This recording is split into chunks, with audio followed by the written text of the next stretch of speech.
Kami sungguh percaya bahwa Engkau Allah yang tidak pernah meninggalkan kami.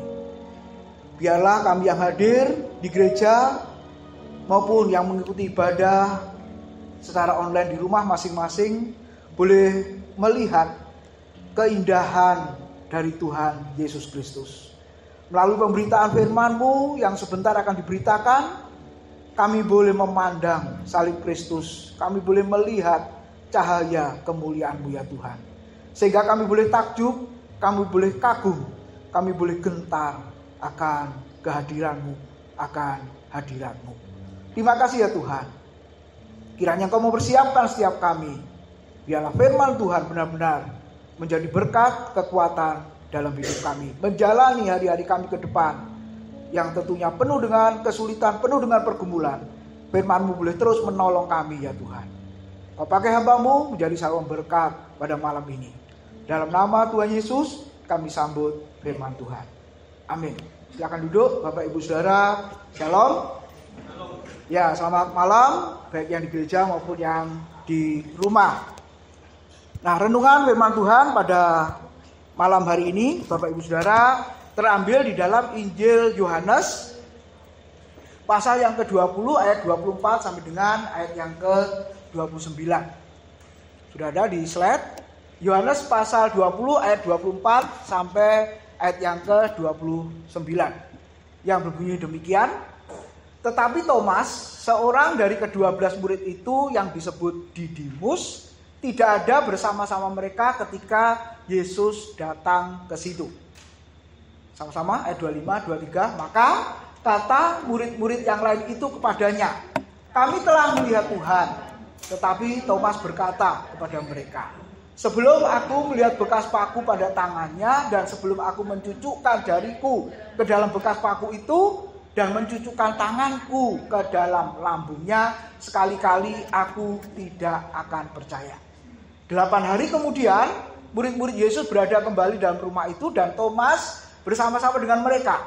Sementara pintu-pintu terkunci, Yesus datang dan ia berdiri di tengah-tengah mereka dan berkata, damai sejahtera bagi kamu. Kemudian ia berkata kepada Thomas, sama-sama, taruhlah jarimu di sini dan lihatlah tanganku. Ulurkanlah tanganmu dan cucukkan ke dalam lambungku dan jangan kau tidak percaya lagi melainkan percayalah. Thomas menjawab dia, ya Tuhanku dan Allahku. Sama-sama kata Yesus kepadanya, karena engkau telah melihat aku, maka engkau percaya. Berbahagialah mereka yang tidak melihat namun percaya. Amin. Judul firman Tuhan malam ini adalah, kenapa enggak mau ini? Nah, ayat yang ke-29 bagian terakhir, Bapak Ibu. Tuhan berkata kepada Thomas, karena engkau telah melihat aku, maka engkau percaya. Nah, yang merah itu, Bapak Ibu, itu saya dan saudara. Berbahagialah kita yang tidak melihat Yesus secara fisik, namun percaya. Nah, kebahagiaan yang sejati. Siapa di antara kita yang ingin bahagia?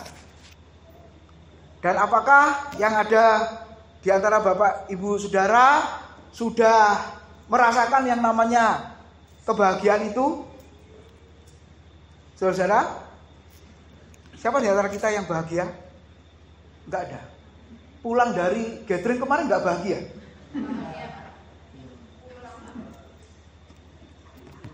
Saya lihat dari mulai berangkat sudah seneng, di bis rame, pulangnya di bis sepi karena kecapean, tidur semua.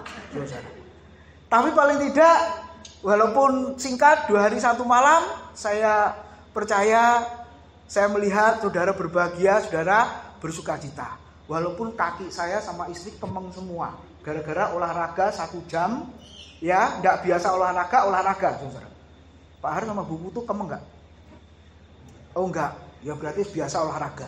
Yang enggak biasa olahraga ya kemeng semua, gerak semua ya, tangan, leher, kepala, kaki, apalagi perut, pinggang, muter-muter ya, semua gerak.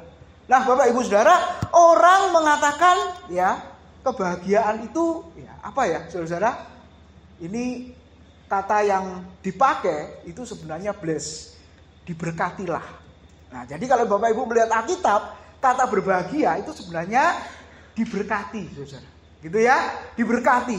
Nah, saudara, kita lihat ya, ingin bahagia, lalu ukurannya apa kebahagiaan itu?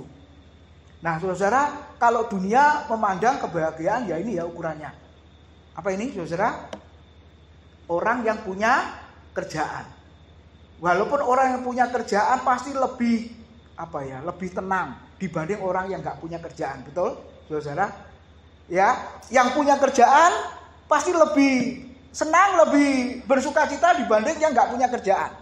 Nah, dunia melihat orang yang bisa bekerja, yang masih bekerja, itulah kebahagiaan. Oke, lalu ada lagi, nah apa ini, saudara? Siapa kita yang punya pabrik dan terus produksi? Nah, itu ya gambarnya asapnya terus, itu kan berarti menunjukkan pabriknya terus berproduksi. Walaupun kondisinya sulit, ya susah Bapak Ibu, tapi pabriknya masih produksi. Nah, dunia melihat itulah kebahagiaan. Lalu apa lagi, saudara? Apa ini? Wah, ini uangnya bukan rupiah loh, saudara ya, dolar. Berarti ini uangnya banyak ini, saudara ya. Uangnya seperti air, mengalir seperti itu. Nah, orang berkata, orang yang punya uang banyak, nggak habis-habis, orang mengatakan itulah kebahagiaan. Tapi yang lalu saya pernah ditelepon sama orang kaya, istrinya mau bunuh diri. Loh, aneh ya, saudara-saudara ya. Jadi kalau masuk ke perumahan, di gangnya itu ada beberapa tanah kosong, itu punyanya dia. Gitu ya. Dan rumahnya di daerah elit, bukan di kampung ya, bukan di gang, saudara-saudara. Istrinya nangis, telepon saya mau bunuh diri saja, Pak. Loh, ibu ini kurang apa? Yang lain pengen seperti ibu, loh kalau pengen gantian boleh Pak Tim, katanya gitu ya. Engkau nggak tahu betapa menderitanya aku sampai mau ambil keputusan mau bunuh diri, katanya gitu. Kan harta benda melimpah, pabriknya juga besar di luar kota, luar pulau, bahkan luar negeri juga. Iya, tapi aku nggak bahagia, Pak. Nah, jadi saudara lihat ya, yang lain mengatakan itu sumber kebahagiaannya, ternyata yang lain enggak, saudara-saudara. Lalu apa lagi, saudara? Nah, yang liburan kemarin sudah menyendiri di villa, ya Bu Emi, di villa. Kalau hanya 3 hari di sana, rasanya tenang gitu ya, sejuk, enak, dingin. Coba kalau sebulan di situ, biasanya aktivitas ke sana kemari di sana, saudara, pasti nggak betah juga ya. Tapi kalau punya rumah di sana, wah tenang, nggak ada yang ganggu ini. Setan pun nggak mau ganggu, saudara ya, karena nggak punya tetangga gitu ya. Ya toh, saudara, apakah ini ukurannya juga? Orang mengatakan aku bahagia, lalu apa lagi? Nah, ini olahraga yang keren ini, saudara ya. Ini nggak sembarang orang bisa olahraga kan? Bahkan kalau model kita seperti ini masuk ke golf itu, ya mungkin satpamnya akan berkata, mau ngapain Pak? Mungkin gitu ya, nggak yakin, saudara-saudara. Nah, orang yang seperti ini, wah keren ini. Ini juga dikatakan, ini orang kaya, pasti berbahagia. Apalagi ini, ayo, rencana, ini liburan sudah lewat, nanti Desember tahun baru, sudah ada rencana lagi, traveling, liburan lagi, saudara. Nah, orang yang bisa liburan, wow ini berbahagia. Nah, apalagi saudara, wow sampai ke sana ini ya, saudara, sampai ke Paris. Saudara, berbahagia, gonta-ganti apartemen, bukan gonta-ganti rumah sakit. Ya kalau gonta-ganti rumah sakit berarti sakit di sini nggak ngatasi, pindah lagi gitu ya, sakitnya parah. Nah pindah-pindah dari apartemen satu ke tempat yang lain, hotel satu ke hotel yang lain. Wah berarti apakah ini juga merupakan kebahagiaan? Lalu sudah bosen di dunia, mau kemana perginya? Iya ke ruang angkasa, saudara-saudara. Karena duitnya tuh terlalu banyak, semua dunia, keliling dunia ya, sudah semua tempat-tempat yang bagus, sudah semua. Akhirnya aku udah bosan di dunia ini, aku mau ke ruang angkasa. Nah Bapak Ibu lihat, inikah yang disebut dengan kebahagiaan? Bahkan viral beberapa waktu yang lalu, advokat terkenal toh, saudara, dia berkata apa? Aku sampai hari ini cari yang namanya kebahagiaan itu. Orang lain mengatakan kepadaku, aku bahagia. Apa buktinya? Dikelilingi cewek-cewek cantik. Wow, asisten pribadinya berapa itu, saudara? Puluhan toh? Bahkan wanita-wanita itu lesung pipit semua. Wah, dia cari yang lesung pipit. Bukan pipit, lesung pipit. Yang pipinya, saudara. Ya, dia dikelilingi orang-orang yang seperti itu. Apakah aku bahagia? Harta melimpah, betul, saudara. Jamnya saja harganya berapa, dasinya saja berapa, sepatunya harganya berapa, ikat pinggangnya harganya berapa, jasnya, waduh, itu kalau diukur belum cincinnya. Itu bahagia, saudara. Dia terakhir mengatakan apa? Aku sampai hari ini masih mencari yang namanya kebahagiaan. Lalu dia berkata kepada orang-orang waktu dia post videonya itu. Mungkin di antara saudara ada yang punya usulan. Di manakah letak kebahagiaan itu? Atau jangan-jangan aku masuk ke biara atau masuk ke apa istilahnya ya, tempat aku jadi biksu di sana, kemungkinan besar apa aku ini bahagia di sana. Semoga, doakan. Nah, Bapak Ibu, dia ngomong gitu. Padahal Alkitab itu sudah memberitahu kebahagiaan itu ada di mana, letaknya di mana, sumbernya di mana.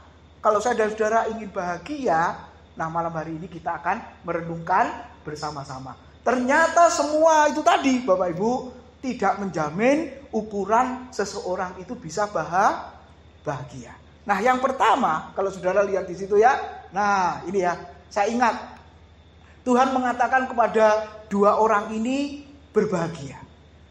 Kepada Petrus dikatakan berbahagialah engkau Simon bin Yunus sebab bukan manusia yang menyatakan itu kepadamu melainkan Bapakku yang di surga. Apakah itu?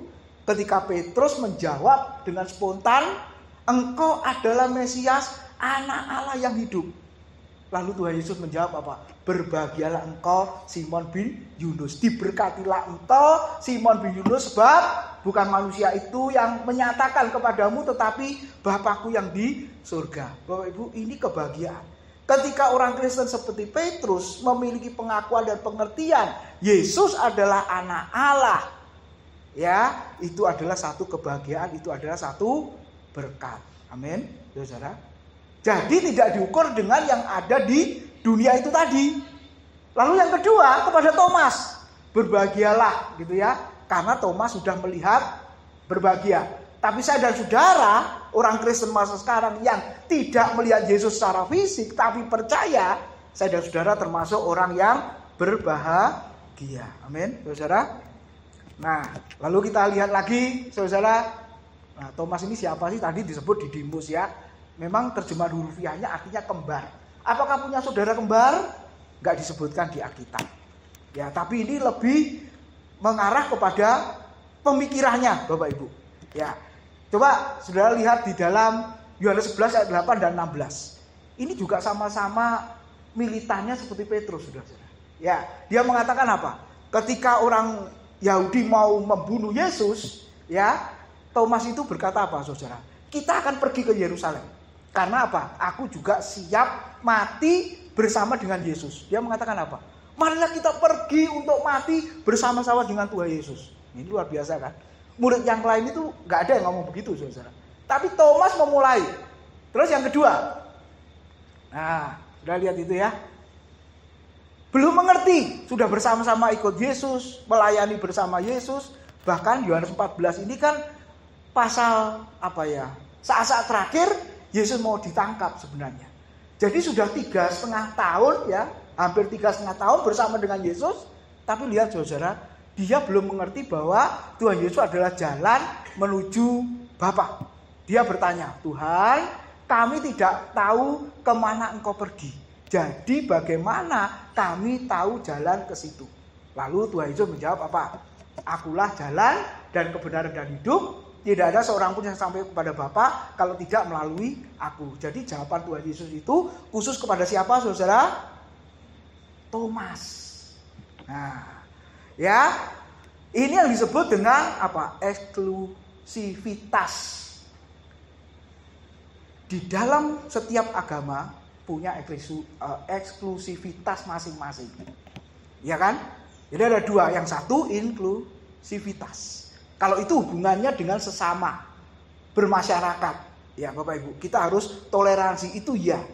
Tapi kok soal yang khusus, ya maka kepercayaan ABC punya masing-masing dan harus apa? Menghargai. Walaupun kita orang Kristen kadang dikatakan apa? Kamu kayak menang sendiri saja. Iya toh saudara? Hanya satu-satunya jalan kepada Bapa hanya melalui Yesus. Yesus bukan penunjuk jalan, tapi dia adalah jalan itu sendiri. Kalau yang lain penunjuk jalan, betul. Banyu Urip Gang 8 itu mana? Ada ya Pak Uno ya? Banyu Urip Gang 8. Oh, di sana. Nah, itu namanya penunjuk jalan. Tapi dia sendiri nggak tahu. Karena belum pernah ke sana. Nah, sekarang gampang Google ya, saudara. Tapi kalau belum ada Google ya, oh di daerah sana. Nah, dia hanya menunjuk saja, saudara. Tapi Kristus bukan sekedar penunjuk jalan, tapi Kristus adalah jalan itu sendiri. Oh, kamu merasa paling benar sendiri. Ke surga, ke Bapa hanya melalui Yesus. Itu bukan kesombongan, itu bukan arogansi, tapi itu adalah kebenaran. 2 tambah 2 sama dengan 4. 4 itu kesombongan apa kebenaran? Nah, itu loh, saudara ya. Nah, Tuhan mengatakan itu kepada Thomas dan yang lain harus menghargai. Yang lain punya kebenaran sendiri ya sudah. Kita juga menghargai kan, saudara. Tapi Alkitab menjelaskan kepada kita ketika Thomas bersama dengan Yesus, melayani bersama dengan Yesus, hidup bersama dengan Yesus, tapi toh juga dia tidak mengerti. Nah, Bapak Ibu, kalau begitu apa ya kebahagiaan sejati itu? Yang pertama yang kita renungkan, saudara, ternyata Thomas itu bertemu langsung dengan Tuhan Yesus. Berbahagia, bersukacita. Coba sekarang saudara berandai-andai, seandainya kita semua bertemu langsung dengan Tuhan Yesus, senang apa sedih? Benar, senang. Siapa yang jawab senang tadi? Oh, Bu Mei sama Pak Dedi. Tuhan Yesus pergi ke tempat sana, ikut nggak? Ikut. Pergi lagi ke tempat yang lain, ikut nggak? Ikut. Pergi lagi ke tempat yang lain lagi, ikut? Ikut. Karena Tuhan mengatakan, engkau menjadi muridku, engkau harus ikut aku kemanapun aku pergi. Kapan masaknya? Kapan kerjanya? Kapan kepentingan sendiri dilakukan? Kapan? Ada anak Tuhan berkata, aku malah stres Pak kalau Tuhan Yesus bersama-sama Pak. Loh kenapa? Gak bisa ngikutin jalannya Tuhan. Iya betul ya saudara. Enak sekarang saja Pak. Loh saudara lihat itu. Para murid Tuhan coba lihat. Ketika Tuhan memanggil mereka, Matius ikutlah aku. Petrus, Yakobus, Yohanes ketika menjala ikan, pergi apa? Ikutlah aku. Dan Alkitab mengatakan apa? Matius meninggalkan meja cukainya. Petrus, Yakobus, Yohanes meninggalkan jalannya, meninggalkan perahunya, meninggalkan ikan-ikan yang barusan ditangkap. Setelah itu ikut Yesus. Makanya Yesus mengatakan apa? Kalau engkau mau layak menjadi muridku, engkau harus tinggalkan segala sesuatu, ikut aku. Jadi kalau sudah ikut Yesus, nggak boleh apa saudara? Kembali. Saya masih ingat apa yang dikatakan Pak Bambang. Sehingga bahasa Tuhan Yesus itu mengatakan apa? Kalau engkau tidak membenci ayahmu, ibumu, saudaramu laki-laki, perempuan, tidak meninggalkan pekerjaanmu dan sebagainya, engkau tidak layak menjadi muridku. Artinya apa? Sekali ikut Yesus, tidak boleh kembali. Amin, saudara. Jadi kira-kira bersukacita enggak? Berbahagia tidak ketemu langsung dengan Tuhan Yesus? Antoni sama Nathan, seneng enggak? Bertemu langsung dengan Tuhan Yesus. Ya kalau Tuhan Yesus ke mall aku seneng Pak, ikut ke mall. Iya kalau ke mall.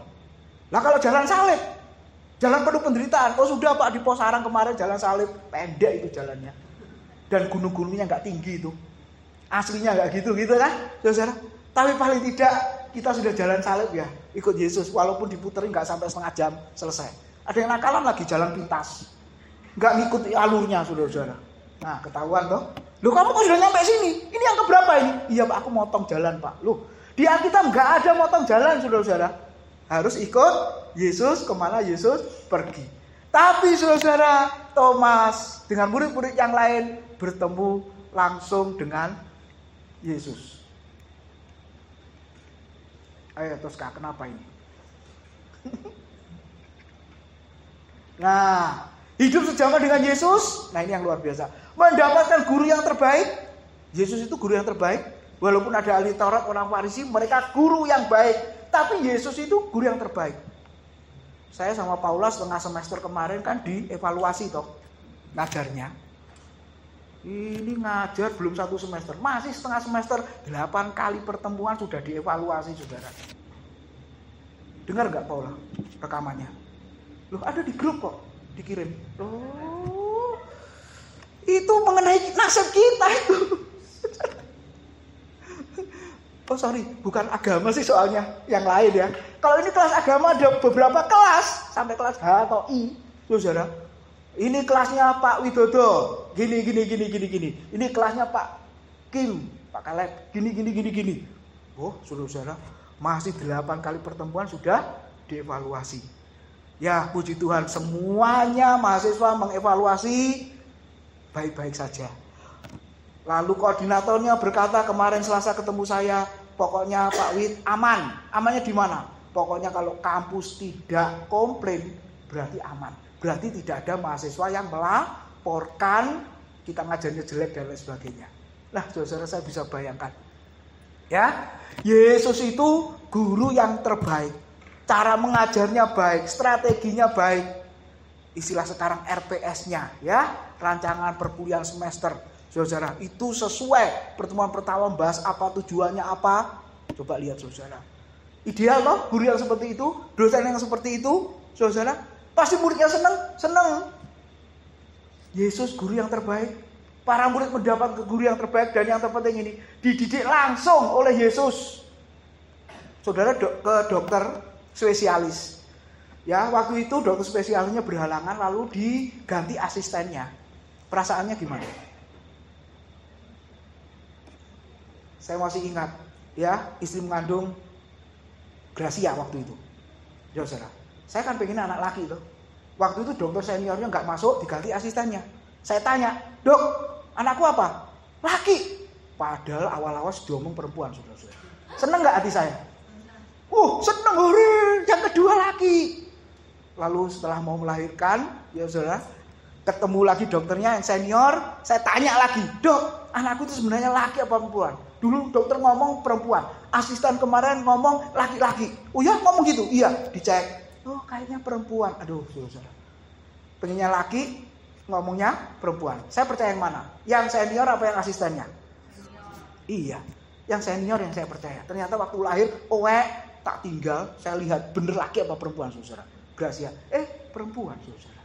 Nah, lihat ya, saudara. Dididik langsung sama seniornya. Nah, artinya apa? Yang pertama kita mau merenungkan, sebenarnya kebahagiaan sejati itu bukan sekedar beragama Kristen, saudara, bergereja, melayani, tapi apa? Ini yang penting, mengalami Tuhan. Murid-murid abad pertama bertemu langsung dengan Yesus, hidup sejaman dengan Yesus, diajar langsung oleh Yesus, mendapatkan guru yang terbaik, Yesus guru yang terbaik. Lalu untuk masa kini, Bapak Ibu Saudara, kekristenan kita itu apa? Bukan segera tertulis di KTP kita agama Kristen, tapi mengalami Tuhan. Makanya di kelas agama itu tujuan yang nomor 1 adalah apa, saudara? Mengerti Tuhannya di dalam agamanya masing-masing. Memahami dan mengalami Tuhannya melalui agama masing-masing yang dipercaya oleh mahasiswa itu. Jadi yang pertama ini penting. Kekristenan bukan sekedar agama, kekristenan adalah pengalaman hidup bersama dengan Tuhan. Nah, dengan cara apa? Bapak Ibu Saudara, kalau kita mau bersukacita, mau berbahagia, sebenarnya mengalami Tuhan itu simpelnya gimana sih? Saudara, ketika engkau mau beribadah kepada Tuhan, hatimu sudah siap mau beribadah, bersukacita apa tidak? Itu aja dulu. Tadi waktu masuk jam 7 kurang 5 ya, bahkan jam 7 cepat pun yang hadir masih beberapa. Dalam hati saya tadi di situ, iki habis gathering kok penyakitnya kambuh ini, saudara ya. Hari Selasa aja semangat, saya senang sampai 21. Itu memecah rekor loh, selama ini nggak pernah loh, saudara. Ya toh, biasanya 9, 12 paling banter, 15. Tapi Selasa kemarin itu 21. Atau hanya nyenengin saya sama Pak Bambang, Selasa itu tok, Pak. Coba besok Selasa depan itu gimana. Nah, saudara, lihat ya. Nah, kalau hadir, mengalami Tuhan itu apa? Mau hadir, mana tadi siang masih saya ingatkan. Bapak Ibu Saudara jemaat jangan lupa nanti sore kita ketemu. Jam 7 malam di gereja kita ibadah doa malam. Kayaknya juga yang baca sedikit, saudara. Kan ketahuan toh, kirim lalu yang baca siapa, info yang ketahuan toh. Nggak semua baca ternyata. Nah Bapak Ibu lihat, yang pertama, kebahagiaan sejati itu apa? Ketika saudara dan saya mengalami Tuhan. Bersukacita. Yang mau hadir mempersiapkan. Kemarin sudah disampaikan, kolekte aja dipersiapkan nggak? Mau kolekte itu dipersiapkan dong, saudara? Iya. Atau sak kenanya. Sehingga karcis parkir yang masuk. Karena dia habis dari mall mana, saudara-saudara, ya? Atau apalagi, saudara? Tisu yang masuk. Yang ngitung kolekte bingung, ini berapa rupiah? Atau dolar gitu ya, saudara? Atau yang separuh-separuh. Karena kolekte 2 kali, separuhnya di kantong satunya, separuhnya di kantong yang kedua. Istri saya pernah ngitung itu, saudara. Ini ada 2 kantong kolekte, separuh. Kayaknya jemaat ini luar biasa, dibagi 2 adil. Suwek. Ini beneran loh, saudara. Ya masih laku tukarkan ke bank, waktu itu kan istri kerja di bank toh, saudara. Jadi ya udah. Nah Bapak Ibu, kolekte saja dipersiapkan. Saudara, waktu kita persiapkan enggak? Nah kalau bisa mulai minggu besok dan seterusnya, jangan terlambat. Amin. Nah, pancet kayak Pak Tim ngenek ini ngono. Iya. Karena saudara terlambat semua. Hati saya sama Pak Bambang jadi gini tuh. Ini ada yang datang enggak ini? Saudara. Mengalami Tuhan. Lalu yang kedua. Nah ini yang penting ya saudara-saudara. Ayat 24. Coba di dalam Yohanes pasal 20 tadi. Ayat 24. Tetapi Thomas, seorang dari ke-12 murid itu yang disebut Didimus, tidak ada bersama-sama mereka ketika Yesus datang ke situ. Pertanyaannya kenapa? Biasanya kalau kondisi takut, Bapak Ibu, ayat di atasnya ya, para murid itu ketakutan. Kenapa ketakutan, saudara? Karena mereka dituduh mencuri mayat Yesus. Jadi kuburannya kosong, kemana mayatnya? Ya, padahal memang Yesus bangkit, saudara. Tapi berita di luaran, para murid mencuri, menyembunyikan. Jadi seolah-olah kubur kosong, membuktikan dia bangkit padahal tidak. Nah itu yang membuat para murid ketakutan. Sehingga ayat di atasnya mengatakan apa? Mereka berkumpul di dalam suatu ruangan, pintu jendela terkunci. Saudara, Thomas kemana? Nah saudara, Thomas dengan beberapa yang lain tidak lengkap ya saudara. Penafsiran mengatakan ada yang pergi ke pekerjaannya semula. Karena Thomas ini tukang kayu, ya dia bekerja kembali sebagai tukang kayu. Bukankah Petrus juga sering dan beberapa kali ya, saudara, menjala ikan, betul ya, saudara. Tapi waktu dia jala ikan gak dapat apa-apa. Lalu Tuhan datang memberi nasihat, lalu dapat ikan lagi. Di tengah kesedihan, saudara, harusnya apa? Berkumpul dengan saudara seiman. Tapi Thomas malah menjauhkan diri dari persekutuan itu, Bapak Ibu Saudara. Sehingga ketika Yesus datang, Thomas tidak mengalami yang namanya kehadiran Tuhan. Jadi Bapak Ibu, kebahagiaan yang sejati itu apa? Ketika kita bersekutu dengan Tuhan, bersekutu dengan saudara seiman, dan kita pasti mengalami Tuhan, itu sukacita dan kebahagiaan yang sejati. Kita nggak boleh berkata kok suasananya nggak enak. Saya ngomong lagi ya Bapak Ibu. WL itu tugasnya memimpin saudara, bukan memimpin dirinya sendiri. Ya, ingat ya. Walaupun di tempat lain biasanya namanya WL, mimpin dirinya sendiri. Yang lain nonton. Tapi di sini saya berharap kita mimpin bukan mimpin diri sendiri, tapi mimpin jemaat. Kalau WL menikmati Tuhan, mengalami Tuhan, harusnya jemaat harus mengalami Tuhan, bertemu dengan Tuhan. Jadi kalau mengeluarkan suara menyembah, WL-nya, singernya menyembah, saudara harus nyembah nggak? Harus buka mulut nggak? Loh, malah diem saudara. Saudara juga harus sama-sama ikut menyembah. Walaupun nggak kenceng sekali enggak, tapi saudara keluar. suaranya, Bapak Ibu Saudara. Kadang-kadang saya ini iri, walaupun mungkin saudara berkata, oh coba dibandingin dengan gereja lain Pak. Loh, kalau saya pelayanan khotbah di gereja A, B, C, ketika penyembahan, wih, semangat, semarak loh saudara. Bukan hanya WL Singernya ya, yang sebelah belakang jemaat itu bisa, gak usah disuruh angkat tangan, bisa semangat, antusias begitu loh. Dalam hati saya, tuh GB Gerak kapan ya kayak gitu ya. Sebab selama ini Bapak Ibu yang buang terhanya WL Singernya. Sekali-sekali dibalik ya Bu Lika ya, kita diem, jemaat suruh suara. Nanti tambah gak ada suaranya saudara-saudara. Nah lihat ya, gak boleh saudara-saudara. Makanya mulai yang akan datang besok minggu kita ubah, amin. WL kencang saudara lebih kencang kalau perlu. Amin ya, amin. Ini mek 2 orang tok, Kui sama Ire. Nah saudara, kenapa? Ya, ketika kita bersekutu dengan Tuhan dan dengan sesama Bapak Ibu, maka Tuhan hadir dan kita harus mengalami yang namanya kehadiran Tuhan. Thomas tidak bersama-sama dengan Tuhan, tidak bersama-sama dengan murid yang lain, sehingga dia rugi tidak mendapatkan kesempatan melihat Tuhan seperti murid-murid yang lain, mengalami Tuhan seperti murid-murid yang lain. Nah pertanyaannya saudara, karena dia menyendiri, karena dia susah. Memang ada orang yang ya sudah, aku udah usah pelayanan dulu ya, aku jangan hadir ibadah dulu ya. Kenapa? Masalahku terlalu berat. Memang ada orang yang seperti itu. Tapi sampai kapan dia menyendiri? Sampai kapan dia menghindari yang namanya pelayanan, menolak, bahkan jangan dijadwal dulu? Sampai kapan saudara-saudara? Sampai masalahku selesai. Kapan masalahnya selesai? Enggak selesai-selesai ternyata. 1 selesai, 5 menyusul. Jadi Bapak Ibu, tetaplah sebenarnya hadir, bersekutu, melayani Tuhan. Nah ayat yang sering kali kita baca, Ibrani 10 ayat 25. Apa itu?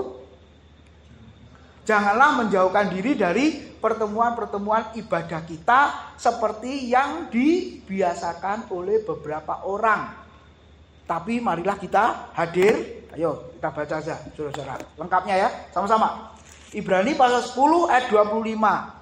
2, 3. Janganlah kita menjauhkan diri dari pertemuan-pertemuan ibadah kita seperti yang dibiasakan oleh beberapa orang, tetapi marilah kita saling menasihati dan semakin giat melakukannya menjelang hari Tuhan yang mendekat. Gak boleh berhenti ayat 25, harus sampai 26. Sebab jika kita sengaja berbuat dosa sesudah memperoleh pengetahuan tentang kebenaran, maka tidak ada lagi korban untuk menghapus dosa. Dari 2 ayat ini Bapak Ibu bisa ambil kesimpulan, dosa, kemudian tidak ada korban untuk menghapus dosa itu. Dosa apa? Dosa yang tidak ada pengampunannya itu dosa apa? Ya, kalau belajar teologi PB, murid saya langsung berkata, menghujat Roh Kudus Pak. Gitu ya, itu tidak ada pengampunan. Betul, tapi konteksmu terlalu jauh, saya bilang. Lalu ada lagi, penyembahan berhala Pak. 1 Yohanes pasal 5 ayat terakhir ya. Hei anak-anakku, jauhilah penyembahan berhala. Orang yang seperti itu jangan didoakan. Percuma, tetap binasa. Keluaran 32, orang Israel menyembah patung lembu emas. Walaupun Musa berdoa Tuhan ampuni, tetap binasa enggak mereka? Binasa, betul. Tapi kalau Ibrani terlalu jauh juga konteksnya. Tapi yang sangat tepat konteksnya apa? Konteks yang sangat dekat di situ apa? Pak Aryono tadi pun sudah menjawab. Dosa tidak beribadah. Tidak beribadah itu, Bapak Ibu lihat, menjauhkan diri dari pertemuan ibadah itu adalah dosa yang tidak ada pengampunannya. Loh, Pak, buktinya minggu kemarin nggak hadir, sekarang hadir nggak masalah itu.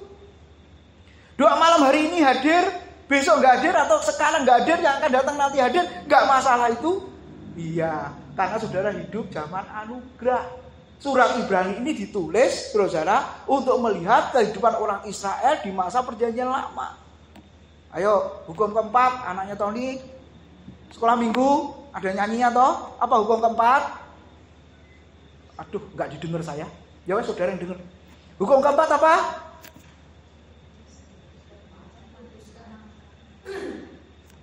Ingat dan kuduskanlah hari Sabat. Ayo coba Bapak Ibu lihat di Alkitab. Ketika hari Sabat, ada nggak orang Israel yang tidak berhenti dari segala pekerjaannya, lalu beribadah kepada Tuhan? Kalau ada yang berani melanggar, hukumannya apa? Mati. Ini mengabaikan Sabat. Tidak beribadah dan melayani Tuhan pada hari Sabat. Hukumannya apa? Mati. Tidak ada korban untuk menghapus dosanya. Dilempari batu sampai mati. Wah, ngeri nggak saudara-saudara? Makanya surat Ibrani ditulis supaya orang Kristen itu lihat bahayanya tidak beribadah, hukumannya fatal yaitu kematian. Orang Kristen sekarang santai-santai saja. Minggu ini nggak hadir, masih ada minggu depan, Pak. Iya, masih ada minggu depan, saudara-saudara. Tapi sebenarnya konsep berpikir kita jangan ada minggu depan, ada kesempatan lain, ada waktu lain. Enggak, saudara. Seharusnya saya dan saudara harus berpikir apa? Kalau aku nggak beribadah hari ini, seperti orang Israel zaman perjanjian lama, mati hukumannya. Kalau aku tidak melayani Tuhan hari ini, ingat kita melihat orang Israel, mereka juga mati kalau tidak melakukan, mengingat dan menguduskan hari Sabat. Amin. Keras loh saudara-saudara. Makanya kita lihat yang kedua. Kebahagiaan yang sejati itu apa? Ketika bersekutu dengan Tuhan, bersekutu dengan sesama. Pertanyaannya, setia hadir atau sering absen?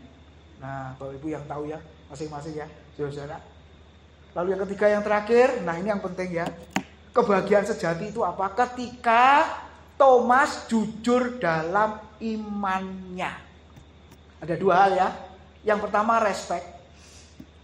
Apa ini? Without understanding.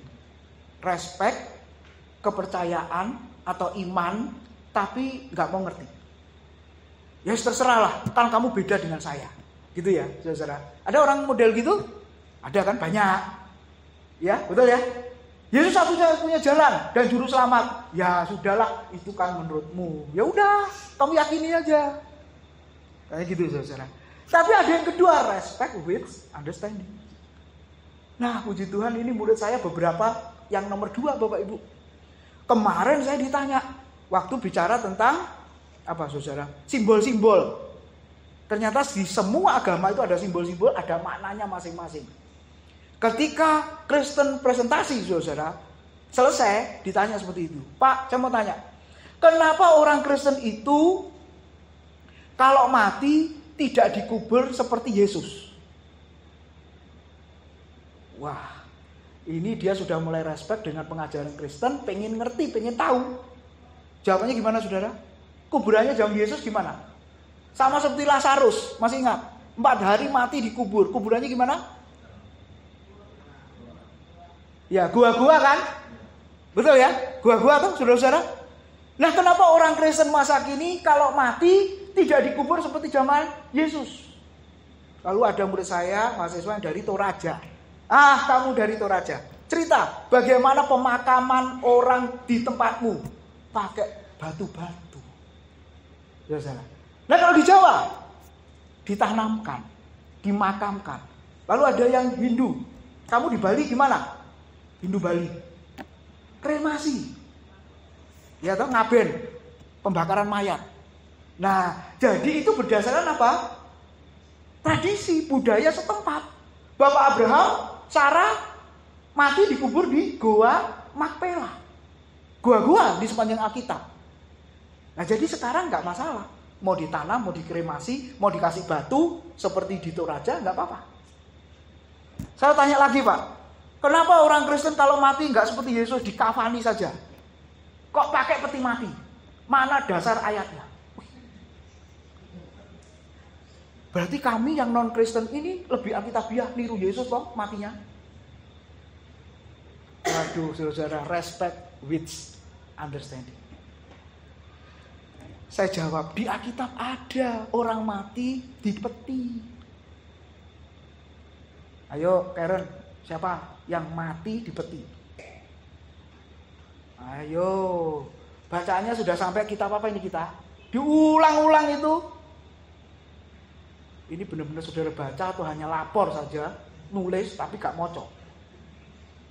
Kok senyum-senyum saudara? Pokoknya semua kena ini saudara. Ayo siapa yang mati dikasih peti?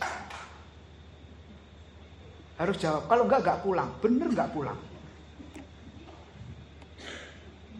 Ketemu? Toska, ketemu? Siapa? Ya tanya Alkitab lah Pak. Baca Kejadian pasal terakhir itu loh. Yusuf mati di Mesir dikasih peti. Oh, jadi orang Kristen mati pakai peti Alkitabiah? Iya, ada di Alkitab.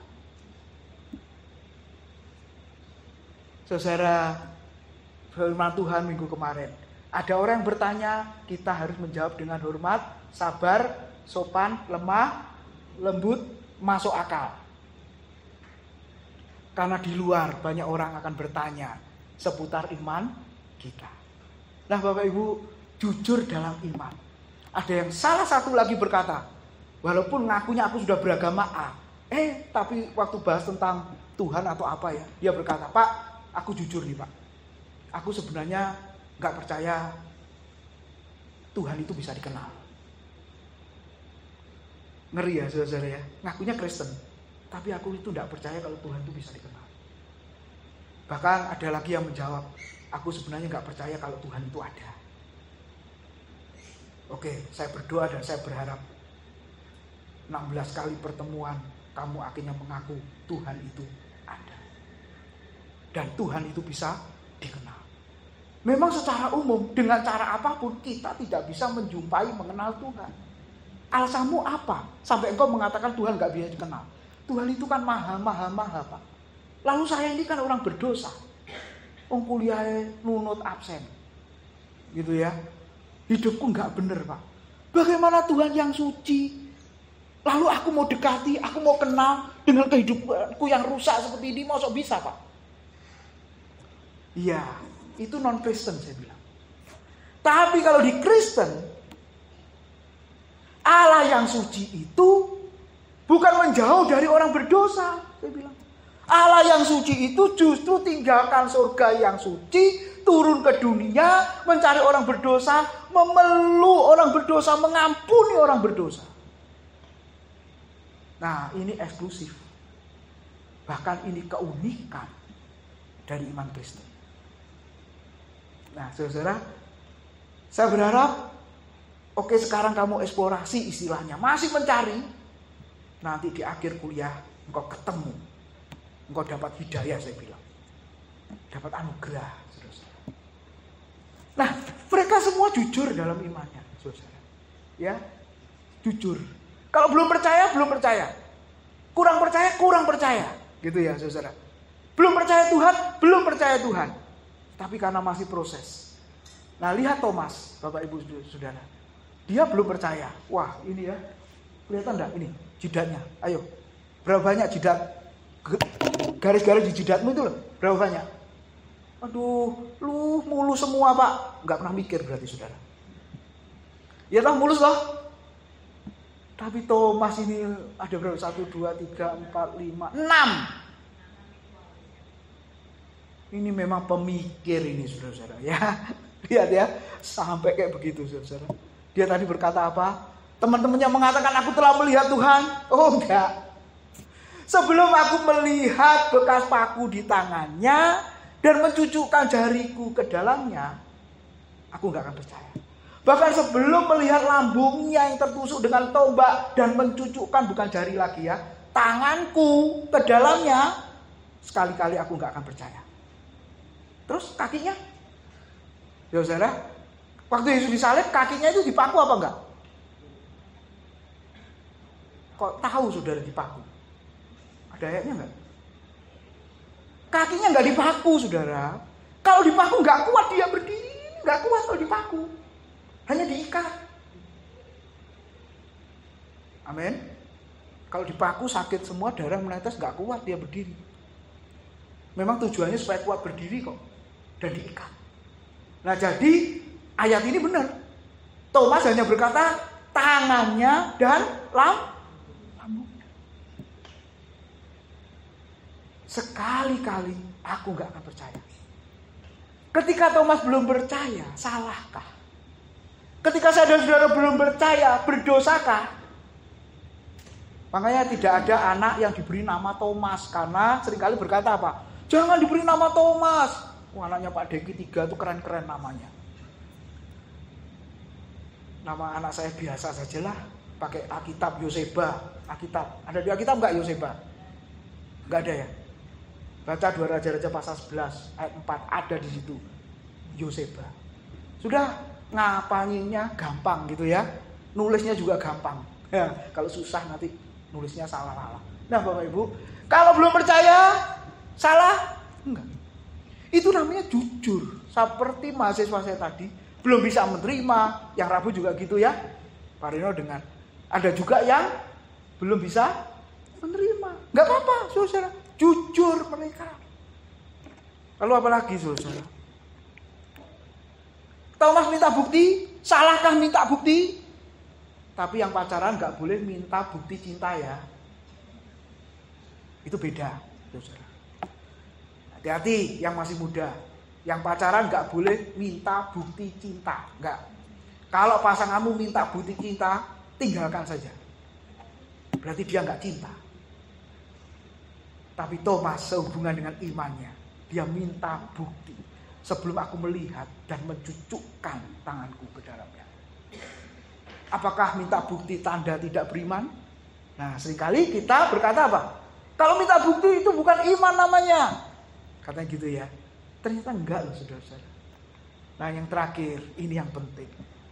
Ketika di dalam pergumulan, mengiring Tuhan, melayani Tuhan, mengikut Tuhan Bapak Ibu.